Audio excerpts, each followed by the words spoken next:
ಎಲ್ಲರಿಗೂ ನಮಸ್ಕಾರ. ಇವತ್ತು ನಾವು ನಮ್ಮ ಭಾರತದ ಪ್ರಜಾಪ್ರಭುತ್ವದ ಒಂದು ಬಹಳ ಮುಖ್ಯವಾದ ಒಂದು ಆರಂಭದ ಅಧ್ಯಾಯದ ಬಗ್ಗೆ ಮಾತಾಡೋಣ.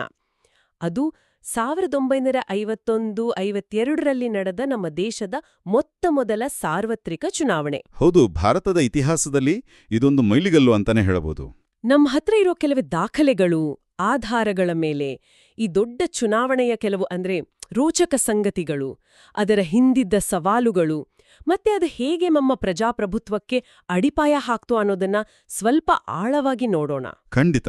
ಈ ಚರ್ಚೆಯ ಮುಖ್ಯ ಉದ್ದೇಶ ಏನು ಅಂದ್ರೆ, ಆಗ ತಾನೇ ಹುಟ್ಟಿದ ಒಂದು ಗಣರಾಜ್ಯ, ನೂರಾರು ಭಾಷೆಗಳು, ಸಂಸ್ಕೃತಿಗಳು, ಬಡತನ ಬೇರೆ, ಅನಕ್ಷರತೆ ಬೇರೆ, ಇಷ್ಟೆಲ್ಲ ಇದ್ದಾಗ ಇಷ್ಟು ದೊಡ್ಡ ಒಂದು ಚುನಾವಣೆಯನ್ನ ಭಾರತ ಹೇಗೆ ಯಶಸ್ವಿಯಾಗಿ ನಡೀತು? ಜಗತ್ತೇ ಆಶ್ಚರ್ಯಪಡುವ ಹಾಗೆ. ಏನಿದ್ರ ಕಥೆ? ಗಣರಾಜ್ಯ ಅಂತ ಘೋಷಣೆ ಆಯಿತು. ಹೌದು, ಗಣರಾಜ್ಯೋತ್ಸವ ದಿನ. ಹೌದು, ಇದು ಬರೀ ಒಂದು ಸಾಂಕೇತಿಕ ದಿನ ಅಲ್ಲ.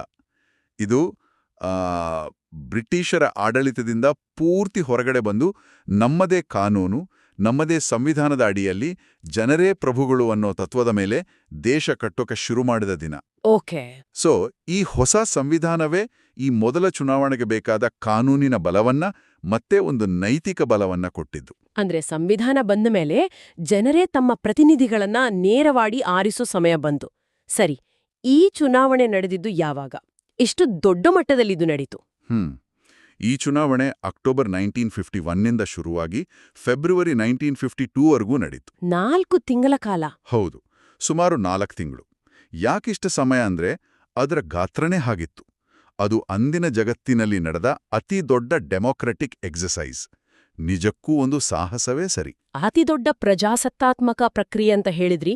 ಇದರ ಮುಖ್ಯವಾದ ವಿಶೇಷತೆ ಏನಿತ್ತು? ಇದರ ಬಹುದೊಡ್ಡ ವಿಶೇಷತೆ ಮತ್ತೆ ನಿಜಕ್ಕೂ ಒಂದು ಕ್ರಾಂತಿಕಾರಿ ಹೆಜ್ಜೆ ಅಂದ್ರೆ ಸಾರ್ವತ್ರಿಕ ವಯಸ್ಕ ಮತದಾನ. ಯೂನಿವರ್ಸಲ್ ಅಡಲ್ಟ್ ಸಫ್ರೇಜ್ ಅಂತಾರಲ್ಲ ಅದು. ಅಂದ್ರೆ ಆ ಕಾಲಕ್ಕೆ 21 ವರ್ಷ ಆಗಿದ್ರೆ ಸಾಕು. ಪ್ರತಿಯೊಬ್ಬ ಭಾರತೀಯ ಪ್ರಜೆಗೂ ಅವರ ಜಾತಿ, ಧರ್ಮ, ಲಿಂಗ, ಆರ್ಥಿಕ ಸ್ಥಿತಿ, ಓದಿದಾರೋ ಇಲ್ವೋ ಯಾವ ಭೇದಭಾವನೂ ಇಲ್ಲದೆ ವೋಟ್ ಹಾಕೋ ಹಕ್ಕನ್ನ ಕೊಡ್ಲಾಯಿತು. ಇದು ನಿಜಕ್ಕೂ ದೊಡ್ಡ ವಿಷಯ ಅಲ್ವಾ ಆಗಿನ ಕಾಲಕ್ಕೆ?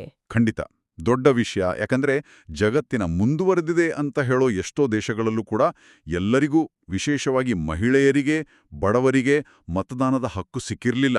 ಅದಕ್ಕೆ ದಶಕಗಳ ಹೋರಾಟವೇ ನಡೆದಿತ್ತು. ಹೌದು. ಆದ್ರೆ ಭಾರತ ತನ್ನ ಮೊದಲ ಚುನಾವಣೆಯಲ್ಲೇ ಈ ದಿಟ್ಟ ನಿರ್ಧಾರ ತಗೊಂತು. ಇದಕ್ಕೆ 1947ರ ಭಾರತ ಸ್ವಾತಂತ್ರ್ಯ ಕಾಯ್ದೆನೂ ಒಂದು ಚೌಕಟ್ಟು ಕೊಟ್ಟಿತ್ತು. ವಾವ್, ಇದು ನಿಜಕ್ಕೂ ದಿಟ್ಟ ಹೆಜ್ಜೆ. ಈಗ ಇದರ ಸ್ಕೇಲ್ ಬಗ್ಗೆ ಪ್ರಮಾಣದ ಬಗ್ಗೆ ಸ್ವಲ್ಪ ಹೇಳಿ. ಅಂಕಿಅಂಶಗಳು ಹೇಗಿದ್ವು? ಇಂಥ ದೊಡ್ಡ ಸವಾಲಿತ್ತು ಇದು. ಖಂಡಿತ. ಈ ಸಂಖ್ಯೆಗಳನ್ನ ಕೇಳಿದ್ರೆ ಆಶ್ಚರ್ಯ ಆಗುತ್ತೆ. ಅಂದು ಲೋಕಸಭೆಗೆ ಒಟ್ಟು 489 ಸೀಟುಗಳಿದ್ವು. 489? ಹೌದು. ವೋಟ್ ಹಾಕೋಕೆ ಅರ್ಹತೆ ಇದ್ದ ನೋಂದಾಯಿತ ಮತದಾರರು ರಿಜಿಸ್ಟರ್ಡ್ ವೋಟರ್ಸ್ ಎಷ್ಟಿದ್ರು ಗೊತ್ತಾ? ಎಷ್ಟು? ದೊಡ್ಡ ಪಾಲು. 17 ಕೋಟಿಗೂ ಹೆಚ್ಚು ಮತದಾರರು. ದೇವ್ರೇ, ಅವರಲ್ಲಿ ಎಷ್ಟು ಜನ ನಿಜವಾಗಿ ವೋಟ್ ಹಾಕಿದ್ರು? ಮತ್ತೆ ಇಷ್ಟು ಜನಕ್ಕೆ ವೋಟ್ ಹಾಕೋಕೆ ವ್ಯವಸ್ಥೆ ಮಾಡೋದು ಅದು ಸುಲಭನಾ? ಇಲ್ಲ, ಖಂಡಿತ ಸುಲಭ ಇರಲಿಲ್ಲ. ಆ 17.3 ಕೋಟಿ ಅರ್ಹ ಮತದಾರರಲ್ಲಿ ಸುಮಾರು 10 ಕೋಟಿ 55 ಲಕ್ಷ ಜನ 105.5 ಮಿಲಿಯನ್ ವೋಟ್ ಹಾಕಿದ್ರು. ಓಕೆ. ಇಷ್ಟು ಜನ ವೋಟ್ ಮಾಡಕ್ಕೆ ದೇಶದ ಮೂಲೆ ಮೂಲೆಗಳಲ್ಲಿ ಹಳ್ಳಿಗಳು, ಬೆಟ್ಟಗುಡ್ಡಗಳು, ಕಾಡು ಪ್ರದೇಶಗಳು ಎಲ್ಲಾ ಕಡೆ ಸೇರಿ ಒಟ್ಟು 2,24,000 ಪೋಲಿಂಗ್ ಸ್ಟೇಷನ್ಗಳನ್ನು ಸ್ಥಾಪಿಸಲಾಗಿತ್ತು. 2 ಲಕ್ಷಕ್ಕೂ ಹೆಚ್ಚು ಮತಗಟ್ಟೆಗಳು. ಇದು ನಂಬೋಕೆ ಕಷ್ಟ ಆಗ್ತಿದೆ. ಎಂಥ ದೊಡ್ಡ ಆಡಳಿತಾತ್ಮಕ ಸವಾಲು. ಹೌದು, ಲಾಜಿಸ್ಟಿಕ್ಸ್ ದೃಷ್ಟಿಯಿಂದ ನೋಡಿದ್ರೆ ಇದೊಂದು ಅಗಾಧವಾದ ಕೆಲಸ. 10 ಕೋಟಿಗೂ ಹೆಚ್ಚು ಜನ ಮತ ಹಾಕಿದ್ರು ಆದ್ರೆ ಒಟ್ಟು ಅರ್ಹ ಮತದಾರರಿಗೆ ಹೋಲಿಸಿದ್ರೆ ವೋಟಿಂಗ್ ಪರ್ಸೆಂಟೇಜ್ ಸುಮಾರು 45% ಅಷ್ಟೇ ಆಗುತ್ತೆ ಅಲ್ವಾ? ಹೌದು, ಸುಮಾರು 45%. ಇವತ್ತಿನ ದಿನ ನಾವು 60%, 70% ವೋಟಿಂಗ್ ಬಗ್ಗೆ ಮಾತಾಡ್ತೀವಿ. ಆಗ 45% ಸ್ವಲ್ಪ ಕಡಿಮೆನೆ ಅಂತ ಅನ್ಸುತ್ತಲ್ವಾ? ನೋಡಿ, ಆ 45% ಅನ್ನೋ ಸಂಖ್ಯೆಯನ್ನ ಇವತ್ತಿನ ಲೆಕ್ಕದಲ್ಲಿ ನೋಡಿದ್ರೆ ಹೌದು, ಕಡಿಮೆ ಅನಿಸ್ಬೋದು. ಆದ್ರೆ ನಾವು ಅಂದಿನ ಪರಿಸ್ಥಿತಿಯನ್ನ ಯೋಚನೆ ಮಾಡಬೇಕು. ದೇಶದ 80%ಕ್ಕೂ ಹೆಚ್ಚು ಜನಕ್ಕೆ ಓದೋಕೆ ಬರೆಯೋಕೆ ಬರ್ತಾ ಇರಲಿಲ್ಲ. ಹಳ್ಳಿಗಳಿಗೆ ಹೋಗೋಕೆ ಸರಿಯಾದ ರೋಡ್ ಇರಲಿಲ್ಲ. ಎಲ್ಲೆಲ್ಲೂ ಬಡತನ. ವೋಟು ಅಂದ್ರೇನು, ಈ ಚುನಾವಣೆ ಯಾಕೆ ಅನ್ನೋದೇ ಎಷ್ಟೋ ಜನಕ್ಕೆ ಹೊಸ ವಿಷಯ. ಹೌದು ಹೌದು. ಇಂಥ ಪರಿಸ್ಥಿತಿಯಲ್ಲಿ ಅರ್ಧದಷ್ಟು ಅರ್ಹ ಮತದಾರರು ಅಷ್ಟು ಕಷ್ಟದ ನಡುವೆನೂ ಮತಗಟ್ಟೆಗೆ ಬಂದು ವೋಟ್ ಹಾಕಿದ್ರಲ್ಲ, ಅದು ಸುಮ್ಮನೆ ಅಲ್ಲ. ನಿಜ. ಅದು ಪ್ರಜಾಪ್ರಭುತ್ವದ ಮೇಲೆ ಜನ ಇಟ್ಟಿದ್ದ ಒಂದು ನಂಬಿಕೆ, ಒಂದು ಆಸಕ್ತಿ ತೋರಿಸುತ್ತೆ. ಬಹುಶಃ ಇದೇ ಕಾರಣಕ್ಕಿರಬೇಕು ಹಳ್ಳಿಗಳಲ್ಲಿ ವೋಟಿಂಗ್ ಪರ್ಸೆಂಟೇಜ್ ಜಾಸ್ತಿ ಇತ್ತು, ಸುಮಾರು 60%. ನಗರಗಳಲ್ಲಿ ಸುಮಾರು 40% ಅಷ್ಟೇ. ಹಳ್ಳಿ ಜನಕ್ಕೆ ಇದು ತಮ್ಮದೇ ಒಂದು ದೊಡ್ಡ ಹಬ್ಬದ ಹಾಗೆ ಅನ್ಸಿರ್ಬೇಕು. ಹೌದು. ಆ ದೃಷ್ಟಿಯಿಂದ ನೋಡಿದ್ರೆ 45% ಅನ್ನೋದು ನಿಜಕ್ಕೂ ದೊಡ್ಡ ಸಾಧನೆನೆ. ಸರಿ, ಈ ಅನಕ್ಷರತೆಯ ಸವಾಲನ್ನ ಹೇಗೆ ನಿಭಾಯಿಸಿದ್ರು? ಆಗ ಈ ಚಿಹ್ನೆಗಳ ಪಾತ್ರ ಹೇಗಿತ್ತು? ಅದು ಬಹಳ ಮುಖ್ಯವಾದ ಪ್ರಶ್ನೆ. ಅನಕ್ಷರತೆ ದೊಡ್ಡ ಸಮಸ್ಯೆ ಆಗಿತ್ತು. ಇದಕ್ಕೆ ಎಲೆಕ್ಷನ್ ಕಮಿಷನ್ ಒಂದು ಅದ್ಭುತ ಐಡಿಯಾ ಮಾಡ್ತು. ಏನೋ ಅದು? ಪ್ರತಿಯೊಂದು ರಾಜಕೀಯ ಪಕ್ಷಕ್ಕೂ ಮತ್ತೆ ಸ್ವತಂತ್ರವಾಗಿ ನಿಂತ ಅಭ್ಯರ್ಥಿಗಳಿಗೂ ಒಂದೊಂದು ಯುನೀಕ್ ಆದ, ಸುಲಭವಾಗಿ ಗುರುತಿಡಿಯೋ ಹಾಗೆ ಇರೋ ಚಿಹ್ನೆಯನ್ನ, ಅಂದ್ರೆ ಸಿಂಬಲ್ ಅನ್ನ ಕೊಟ್ರು. ಹಾಗೆ. ಉದಾಹರಣೆಗೆ ಕಾಂಗ್ರೆಸ್ಗೆ ಜೋಡೆತ್ತು, ಕಮ್ಯುನಿಸ್ಟ್ ಪಾರ್ಟಿಗೆ ತನೆ ಮತ್ತೆ ಕುಡುಗೋಲು, ಜನಸಂಘಕ್ಕೆ ದೀಪ. ಹೀಗೆ.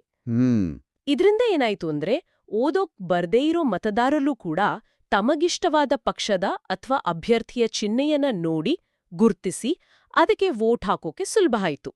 ಇದು ನಿಜಕ್ಕೂ ಬಹಳ ಬುದ್ಧಿವಂತಿಕೆಯ ಪರಿಹಾರ. ಈ ಚಿಹ್ನೆಗಳು ಇವತ್ತಿಗೂ ನಮ್ಮ ಚುನಾವಣಾ ವ್ಯವಸ್ಥೆಯ ಭಾಗವಾಗಿವೆ ಅಲ್ವಾ? ಹೌದು, ಇವತ್ತಿಗೂ ಚಿಹ್ನೆಗಳು ಬಹಳ ಮುಖ್ಯ. ಆ ಮೊದಲ ಚುನಾವಣೆಯಲ್ಲಿ ಶುರುವಾದ ಪದ್ಧತಿ ಇದು. ಸರಿ, ಇನ್ನು ಸ್ಪರ್ಧೆ ಹೇಗಿತ್ತು? ಕಣದಲ್ಲಿ ಯಾರೆಲ್ಲ ಇದ್ರು? ಎಷ್ಟು ಪಕ್ಷಗಳು? ಕಣ ಕೂಡ ಬಹಳ ವೈವಿಧ್ಯಮಯವಾಗಿತ್ತು. ನಮ್ಮ ಹತ್ರ ಇರೋ ಮಾಹಿತಿ ಪ್ರಕಾರ ಸುಮಾರು 70 ರಾಜಕೀಯ ಪಕ್ಷಗಳು ಭಾಗವಹಿಸಿದ್ವು. 70 ಪಕ್ಷಗಳು? ಹೌದು. ಇದರಲ್ಲಿ ನ್ಯಾಷನಲ್ ಪಾರ್ಟಿಗಳು, ಸ್ಟೇಟ್ ಪಾರ್ಟಿಗಳು, ರಿಜಿಸ್ಟರ್ ಆಗಿ ರೆಕಗ್ನಿಷನ್ ಸಿಗ್ದ ಪಾರ್ಟಿಗಳು ಎಲ್ಲವೂ ಇದ್ವು. ಇದರ ಜೊತೆಗೆ ಇಂಡಿಪೆಂಡೆಂಟ್ ಕ್ಯಾಂಡಿಡೇಟ್ಸ್ ಅಂದ್ರೆ ಪಕ್ಷೇತರರು, ಯಾವುದೇ ಪಕ್ಷದ ಚಿಹ್ನೆ ಇಲ್ಲದೆ ಸ್ಪರ್ಧೆ ಮಾಡಿದವರು, ಅವರ ಸಂಖ್ಯೆನೂ ದೊಡ್ಡದಿತ್ತು. ಸುಮಾರು 1800 ಅಭ್ಯರ್ಥಿಗಳು 489 ಸೀಟುಗಳಿಗಾಗಿ ಸ್ಪರ್ಧೆಯಲ್ಲಿದ್ರು. 1800 ಅಭ್ಯರ್ಥಿಗಳು. ಇದು ನಮ್ಮ ರಾಜಕೀಯದ ಬಹುತ್ವವನ್ನ ಮೊದಲಿಂದನೂ ತೋರಿಸುತ್ತೆ ಅಲ್ವಾ? ಖಂಡಿತವಾಗಿಯೂ. ಇಷ್ಟೆಲ್ಲ ಆಯ್ತು, ವೋಟಿಂಗ್ ಆಯ್ತು, ಎಣಿಕೆ ಆಯ್ತು. ಕೊನೆಗೆ ಫಲಿತಾಂಶ ಏನಾಯ್ತು? ಯಾರು ಗೆದ್ರು? ಅತಿ ದೊಡ್ಡ ಪಕ್ಷವಾಗಿ ಯಾರು ಬಂದ್ರು?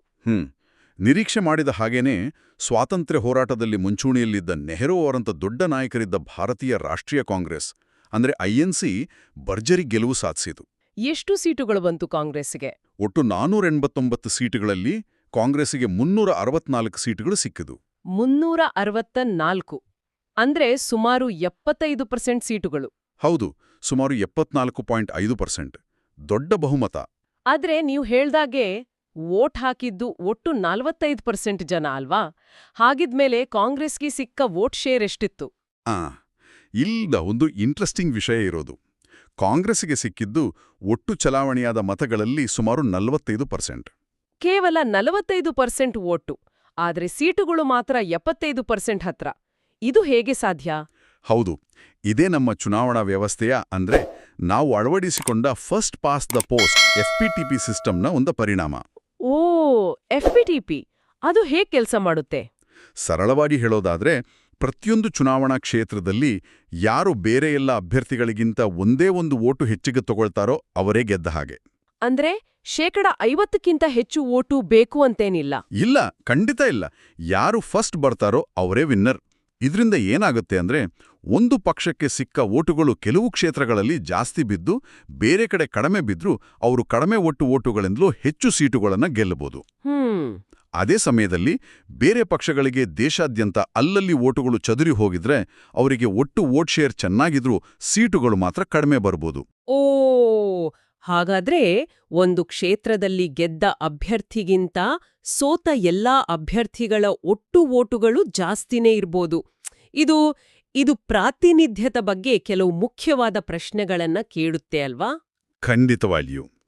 FPTP ಸಿಸ್ಟಮ್ ಸ್ಥಿರವಾದ ಸರ್ಕಾರ ಕೊಡೋಕೆ ಸಹಾಯ ಮಾಡುತ್ತೆ ಅನ್ನೋ ವಾದ ಇದೆ.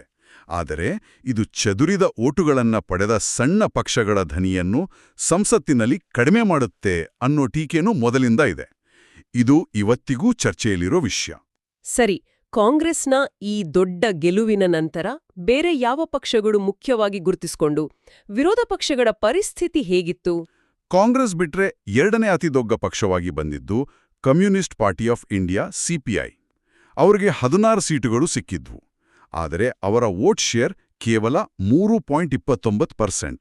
ಕೇವಲ 3.29% ವೋಟಿಗೆ 16 ಸೀಟುಗಳು. ಹೌದು. ಆಮೇಲೆ ಆಗ ತಾನೇ 1951ರಲ್ಲಿ ಶುರುವಾದ ಭಾರತೀಯ ಜನಸಂಘ, ಇವತ್ತಿನ ಬಿಜೆಪಿಯ ಮೂಲ, ಅವ್ರಿಗೆ 3 ಸೀಟುಗಳು ಸಿಕ್ಕಿದ್ವು. Vote share 3.06%. Okay. Doctor BR Ambedkar ಅವರ ಪರಿಶಿಷ್ಟ ಜಾತಿ ಒಕ್ಕೂಟ ಶೆಡ್ಯೂಲ್ಡ್ ಕಾಸ್ಟ್ ಫೆಡರೇಷನ್ಗೆ 2 ಸೀಟುಗಳು 2.38% ವೋಟು. ಆಚಾರ್ಯ ಕೃಪಲಾನಿಯವರ ಕಿಸಾನ್ ಮಜ್ದೂರ್ ಪ್ರಜಾ ಪಾರ್ಟಿ KMPPಗೆ 9 ಸೀಟುಗಳು 6% ವೋಟು. ಸಮಾಜವಾದಿ ಪಕ್ಷ ಸೋಷಲಿಸ್ಟ್ ಪಾರ್ಟಿಗೆ 12 ಸೀಟುಗಳು 10.6% ವೋಟು. ಸೋಷಲಿಸ್ಟ್ ಪಾರ್ಟಿಗೆ ವೋಟ್ ಶೇರ್ ಜಾಸ್ತಿ ಇದ್ದರೂ ಸಿಪಿಐಗಿಂತ ಕಡಿಮೆ ಸೀಟುಗಳು ಬಂದಿವೆ. ಹೌದು, ಅದೇ FPTPಯ ಪರಿಣಾಮ. ಸ್ವತಂತ್ರ ಅಭ್ಯರ್ಥಿಗಳ ಬಗ್ಗೆ ಏನ್ ಹೇಳಿದ್ರಿ? ಅವರ ಪಾತ್ರ ಹೇಗಿತ್ತೋ? ಅದು ಬಹಳ ಮುಖ್ಯವಾದ ಪಾಯಿಂಟ್. ಸುಮಾರು 37 ಸೀಟುಗಳನ್ನ ಪಕ್ಷೇತರರು ಅಂದ್ರೆ ಇಂಡಿಪೆಂಡೆಂಟ್ಸ್ ಗೆದ್ದಿದ್ರು. 37 ಸೀಟುಗಳು, ಅದು ವಿರೋಧ ಪಕ್ಷಗಳಲ್ಲಿ ಸಿಪಿಐ ಬಿಟ್ರೆ ಎಲ್ಲರಿಗಿಂತ ಹೆಚ್ಚು. ಹೌದು. ಅವರು ಗಳಿಸಿದ ಒಟ್ಟು ವೋಟ್ ಶೇರ್ ಕೂಡ ಗಮನಾರ್ಹವಾಗಿತ್ತು, ಸುಮಾರು 16%. ಇದು ಏನು ತೋರಿಸುತ್ತೆ ಅಂದ್ರೆ, ಅಂದಿನ ರಾಜಕೀಯದಲ್ಲಿ ಪಕ್ಷದ ನಿಷ್ಠೆಗಿಂತ ಆಯಾ ವ್ಯಕ್ತಿಯ ವರ್ಚಸ್ಸು, ಸ್ಥಳೀಯ ನಾಯಕತ್ವಕ್ಕೂ ಹೆಚ್ಚಿನ ಬೆಲೆ ಇತ್ತು. ಇದು ಇಂಟ್ರೆಸ್ಟಿಂಗ್. ದೇಶದಾದ್ಯಂತ ಫಲಿತಾಂಶ ಇದೇ ರೀತಿ ಇತ್ತ ಅಥವಾ ಕೆಲವು ರಾಜ್ಯಗಳಲ್ಲಿ ಬೇರೆ ಚಿತ್ರಣ ಇತ್ತ? ಪ್ರಾದೇಶಿಕ ವ್ಯತ್ಯಾಸಗಳು ಖಂಡಿತವಾಗಿಯೂ ವ್ಯತ್ಯಾಸಗಳಿದ್ದವು.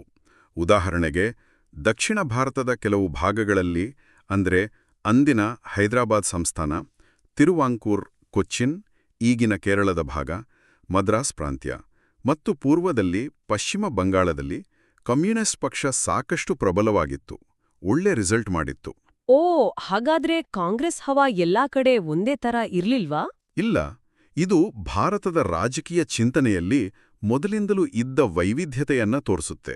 ಸರಿ, ಈ ಚುನಾವಣೆಗೆ ಸಂಬಂಧಪಟ್ಟ ಹಾಗೆ ಯಾವುದಾದರೂ ವಿಶೇಷ ಘಟನೆಗಳು ಅಥವಾ ಎಲ್ಲರ ಗಮನ ಸೆಳೆದ ವಿಷಯಗಳು ಇದ್ವಾ? ಹೌದು. ಒಂದು ಬಹುಶಃ ಅತಿ ಹೆಚ್ಚು ಚರ್ಚೆಯಾದ ವಿಷಯ ಅಂದ್ರೆ ಸ್ವತಃ ಸಂವಿಧಾನವನ್ನ ರಚಿಸಿದ ಡಾಕ್ಟರ್ BR ಅಂಬೇಡ್ಕರ್ ಅವರ ಸೋಲು. ಅಂಬೇಡ್ಕರ್ ಸೋತ್ರಾ? ಹೌದು. ಅವರು ಬಾಂಬೆ, ಈಗಿನ ಮುಂಬೈ, ನಾರ್ತ್ ಸೆಂಟ್ರಲ್ ಕ್ಷೇತ್ರದಿಂದ ಪರಿಶಿಷ್ಟ ಜಾತಿ ಒಕ್ಕೂಟದ ಅಭ್ಯರ್ಥಿಯಾಗಿ ನಿಂತಿದ್ರು. ಆದರೆ ಅವರು ಕಾಂಗ್ರೆಸ್ ಕ್ಯಾಂಡಿಡೇಟ್ NS ಖಜ್ರೋಲ್ಕರ್ ಎದುರು ಸೋಲನ್ನ ಅನುಭವಿಸಿದ್ರು. ಇದು ಆಶ್ಚರ್ಯಕರ. ಇಷ್ಟು ದೊಡ್ಡ ನಾಯಕ ಸೋತಿದ್ದು ಯಾಕೆ ಅಷ್ಟು ಮುಖ್ಯವಾಯಿತು? ಇದು ಪ್ರಜಾಪ್ರಭುತ್ವದ ಒಂದು ದೊಡ್ಡ ಸೌಂದರ್ಯ ಮತ್ತೆ ಅದರ ಶಕ್ತಿಯನ್ನ ತೋರಿಸುತ್ತೆ. ಹೇಗೆ? ಎಂಥ ದೊಡ್ಡ ನಾಯಕರೇ ಆಗಿರ್ಲಿ, ದೇಶಕ್ಕೆ ಎಷ್ಟೇ ದೊಡ್ಡ ಕೊಡುಗೆ ಕೊಟ್ಟಿರ್ಲಿ, ಕೊನೆಗೆ ಮತದಾರರ ತೀರ್ಮಾನವೇ ಅಂತಿಮ. ಯಾರೂ ಕಾನೂನಿಗಿಂತ ಜನರ ತೀರ್ಪಿಗಿಂತ ದೊಡ್ಡವರಲ್ಲ ಅನ್ನೋ ಒಂದು ಸ್ಪಷ್ಟ ಸಂದೇಶವನ್ನ ಇದು ಕೊಡ್ತು. ಮತ್ತೆ ಚುನಾವಣಾ ಫಲಿತಾಂಶಗಳು ಅನಿರೀಕ್ಷಿತವಾಗಿರಬಹುದು ಅನ್ನೋದಕ್ಕೂ ಇದು ಸಾಕ್ಷಿ. ಹೌದು, ಇದು ನಿಜಕ್ಕೂ ಗಮನಿಸಬೇಕಾದ ವಿಷಯ. ಇನ್ನೊಂದು ಮುಖ್ಯವಾದ ಅಂಶ ಕೇಳಬೇಕು ಅನ್ಕೊಂಡೆ. ಇಷ್ಟು ದೊಡ್ಡ ಪ್ರಕ್ರಿಯೆ, ಇಷ್ಟೆಲ್ಲ ಹೊಸತು, ಸವಾಲುಗಳು, ಇದು ಶಾಂತಿಯುತವಾಗಿ ನಡೀತಾ? ಹಿಂಸೆ, ಗಲಾಟೆ ಏನಾದ್ರೂ ಆಯ್ತಾ? ಇದು ನಿಜಕ್ಕೂ ನಾವು ಗಮನಿಸಲೇಬೇಕಾದ ಮತ್ತು ಹೆಮ್ಮೆ ಪಡಬೇಕಾದ ವಿಷಯ. ಕೆಲವು ಸಣ್ಣಪುಟ್ಟ ಘಟನೆಗಳನ್ನು ಬಿಟ್ರೆ ಇಡೀ ದೇಶದಲ್ಲಿ ಚುನಾವಣೆ ಬಹುತೇಕ ಶಾಂತಿಯುತವಾಗಿಯೇ ನಡೆಯಿತು. ಹೌದಾ? ಹೌದು. ಆಗ ತಾನೇ ದೇಶ ವಿಭಜನೆಯ ನೋವಿನಿಂದ ಹೊರಬರುತ್ತಿತ್ತು. ಕೋಮು ಗಲಭೆಗಳ ನೆನಪು ಹಸಿರಾಗಿತ್ತು. ನೂರಾರು ರಾಜರ ಸಂಸ್ಥಾನಗಳನ್ನು ದೇಶದಲ್ಲಿ ವಿಲೀನ ಮಾಡಲಾಗಿತ್ತು. ನಿರಾಶ್ರಿತರ ಸಮಸ್ಯೆ ಇತ್ತು. ಇಂಥ ಒಂದು ಹೊಸ ರಾಷ್ಟ್ರದಲ್ಲಿ ಯಾವುದೇ ದೊಡ್ಡ ಹಿಂಸೆ ಇಲ್ಲದೆ ಇಷ್ಟು ದೊಡ್ಡ ಚುನಾವಣೆಯನ್ನ ವ್ಯವಸ್ಥಿತವಾಗಿ ನಡೆಸಿದ್ದು ಒಂದು ಅಸಾಧಾರಣ ಸಾಧನೆ. ಈ ಶಾಂತಿಯುತ ಚುನಾವಣೆ ಜಗತ್ತಿಗೆ ಯಾವ ಸಂದೇಶವನ್ನ ಕೊಟ್ಟಿತ್ತು ಅಂತ ನೀವನ್ಕೊಳ್ತೀರಿ? ಇದು ಭಾರತದ ಆಡಳಿತ ಯಂತ್ರದ ದಕ್ಷತೆ, ಕಾನೂನು ಸುವ್ಯವಸ್ಥೆ ಕಾಪಾಡುವಲ್ಲಿ ಜನರ ಸಹಕಾರ ಮತ್ತೆ ಎಲ್ಲಕ್ಕಿಂತ ಮುಖ್ಯವಾಗಿ ಪ್ರಜಾಸತ್ತಾತ್ಮಕ ಮೌಲ್ಯಗಳ ಮೇಲೆ ಭಾರತಕ್ಕಿದ್ದ ಅಚಲವಾದ ನಂಬಿಕೆಗೆ ಒಂದು ಸಾಕ್ಷಿಯಾಗಿತ್ತು. ಭಾರತ ಬರೀ ಮಾತಲ್ಲಿ ಪ್ರಜಾಪ್ರಭುತ್ವ ಅಲ್ಲ, ಅದನ್ನ ಯಶಸ್ವಿಯಾಗಿ ನಡೆಸೋಕ್ ಬೇಕಾದ ತಾಕತ್ತು, ಬದ್ಧತೆ ಇದೆ ಅಂತ ಜಗತ್ತಿಗೆ ತೋರಿಸ್ಕೊಟ್ಟು. ಇದರಿಂದ ಅಂತಾರಾಷ್ಟ್ರೀಯ ಮಟ್ಟದಲ್ಲಿ ಭಾರತದ ಗೌರವ ಖಂಡಿತ ಹೆಚ್ಚಾಯಿತು. ಹಾಗಾದ್ರೆ ಈ ಎಲ್ಲಾ ಚರ್ಚೆಯ ಸಾರಾಂಶ ಏನು? ಇದರಿಂದ ನಾವು ಏನ್ ತಿಳಿಬಹುದು? ಒಂದೆರಡು ವಾಕ್ಯಗಳಲ್ಲಿ ಹೇಳೋದಾದ್ರೆ? ಓಕೆ, ಸಂಕ್ಷಿಪ್ತವಾಗಿ ಹೇಳೋದಾದ್ರೆ, ಈ ಮೊದಲ ಸಾರ್ವತ್ರಿಕ ಚುನಾವಣೆ ಕೇವಲ ಒಂದು ವೋಟಿಂಗ್ ಪ್ರೋಸೆಸ್ ಆಗಿರ್ಲಿಲ್ಲ. ಅದು ಒಂದನೇದಾಗಿ ಭಾರತವನ್ನ ವಿಶ್ವದ ಅತಿ ದೊಡ್ಡ ಪ್ರಜಾಪ್ರಭುತ್ವ ದೇಶ ಅಂತ ಗಟ್ಟಿಯಾಗಿ ಸ್ಥಾಪನೆ ಮಾಡ್ತು. ಹೌದು. ಎರಡನೇದಾಗಿ ಎಷ್ಟೇ ಕಷ್ಟಗಳಿದ್ರೂ ಸಾರ್ವತ್ರಿಕ ವಯಸ್ಕ ಮತದಾನವನ್ನ ಯಶಸ್ವಿಯಾಗಿ ಜಾರಿಗೆ ತಂದು ಸಾಮಾಜಿಕ ನ್ಯಾಯದ ಕಡೆ ಒಂದು ದೊಡ್ಡ ಹೆಜ್ಜೆ ಇಟ್ಟು. ಕರೆಕ್ಟ್. ಮೂರನೇದಾಗಿ, ಕಾಂಗ್ರೆಸ್ನ ಪ್ರಾಬಲ್ಯ ಇದ್ರೂ ವಿರೋಧ ಪಕ್ಷಗಳ ಹುಟ್ಟಿಗೆ, ಪ್ರಾದೇಶಿಕ ಶಕ್ತಿಗಳ ಅಸ್ತಿತ್ವಕ್ಕೆ ಮತ್ತೆ ಇಂಡಿಪೆಂಡೆಂಟ್ ಕ್ಯಾಂಡಿಡೇಟ್ಸ್ಗೂ ಒಂದು ಜಾಗ ಇದೆ ಅನ್ನೋದಕ್ಕೆ ವೇದಿಕೆ ಕೊಡ್ತು. ಕೊನೆಯದಾಗಿ, ಭಾರತದ ಮುಂದಿನ ಪ್ರಜಾಸತ್ತಾತ್ಮಕ ಪ್ರಯಾಣಕ್ಕೆ ಒಂದು ಭದ್ರವಾದ ಬುನಾದಿಯನ್ನ ಹಾಕ್ತು. ಐತಿಹಾಸಿಕವಾಗಿ ಇದರ ಮಹತ್ವವನ್ನ ಹೇಗೆ ನೋಡಬಹುದು? ಹಿಸ್ಟಾರಿಕಲಿ ಇದು ಭಾರತಕ್ಕೆ ಒಂದು ಟರ್ನಿಂಗ್ ಪಾಯಿಂಟ್.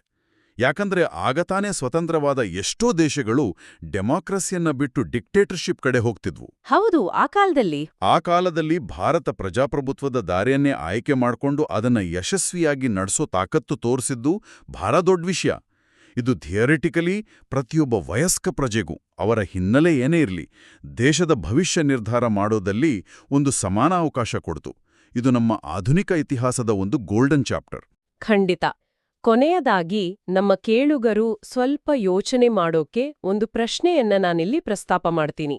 ನಾವು ಮಾತಾಡಿದ ಹಾಗೆ ಫಸ್ಟ್ ಪಾಸ್ಟ್ ದ ಪೋಸ್ಟ್ ಸಿಸ್ಟಮ್ನಿಂದಾಗಿ ವೋಟ್ ಶೇರ್ಗೂ ಸಿಕ್ಕ ಸೀಟ್ಗಳಿಗೂ ವ್ಯತ್ಯಾಸ ಇತ್ತು. ಒಂದು ವೇಳೆ ಭಾರತ ಅಂದು ಬೇರೆ ಯಾವುದಾದ್ರೂ ಚುನಾವಣಾ ವ್ಯವಸ್ಥೆಯನ್ನ, ಉದಾಹರಣೆಗೆ ಅನುಪಾತದ ಪ್ರಾತಿನಿಧ್ಯ ಅಂತಾರಲ್ಲ, ಆ ಥರದ ವ್ಯವಸ್ಥೆಯನ್ನ ಅಳವಡಿಸಿಕೊಂಡಿದ್ದರೆ ಕಳೆದ 70 ವರ್ಷಗಳಲ್ಲಿ ನಮ್ಮ ರಾಜಕೀಯ ಪಕ್ಷಗಳ ಸ್ವರೂಪ, ಸಮ್ಮಿಶ್ರ ಸರ್ಕಾರಗಳ ಸಾಧ್ಯತೆಗಳು ಮತ್ತು ಒಟ್ಟಾರೆ ರಾಜಕೀಯ ಚಿತ್ರಣವೇ ಏನಾದ್ರೂ ಬೇರೆ ಥರ ಇರ್ತಿತ್ತಾ? ಇದು ಖಂಡಿತ ಯೋಚನೆ ಮಾಡಬೇಕಾದ ಬಹಳ ಕುತೂಹಲಕಾರಿ ವಿಷಯ. ಅದರ ಪರಿಣಾಮಗಳು ಬೇರೆ ಇರ್ತಿದ್ವೇನೋ? ಹೌದು, ಇದನ್ನ ಕೇಳುಗರು ಆಲೋಚಿಸಬಹುದು. ಇವತ್ತಿನ ಈ ಚರ್ಚೆ ತುಂಬಾ ಉಪಯುಕ್ತವಾಗಿತ್ತು. ಧನ್ಯವಾದಗಳು. ಧನ್ಯವಾದಗಳು.